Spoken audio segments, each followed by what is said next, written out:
Hi, welcome to Active Authenticity, where I share the concepts and skills needed to first discover who you are and then act in keeping with who you are so that in key moments you could go beyond who you are to live a really extraordinary life.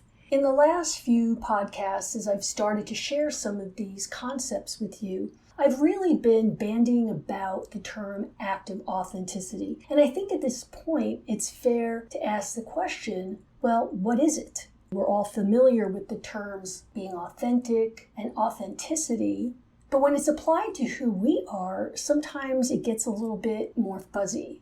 Like, who am I really? And what does it mean when I'm being authentic? And is this authentic versus that? So the question of authenticity itself begins to be a little bit murkier when we start to consider the question, well, who am I?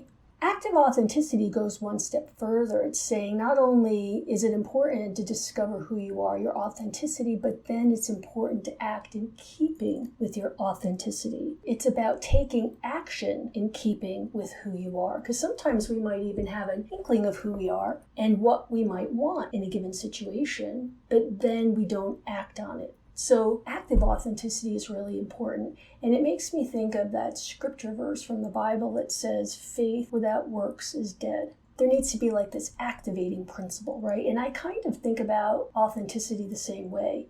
If you're not taking action in keeping with your authentic self, then it's going to be really difficult to reap the benefits of an authentic life. And trust me, there are many. When it comes to acting in keeping with who we are, it's kind of interesting because one way of looking at it, we're doing that all the time. And in fact, every action we take is a reflection of who we are. So it seems like, oh, active authenticity, easy peasy, right? But the truth is, the actions we take are a reflection of where we are right now. And in fact, they're a good way of understanding where we are right now. But do they necessarily reflect who we are authentically? The act of becoming more aligned with who we are is a process. And we may be acting in keeping with who we are today, but who we are today could actually be quite far from who we are authentically. And the closer we get to this alignment, the easier it will be for our actions to reflect who we truly are, our authentic self, and thus bring the benefits from acting accordingly.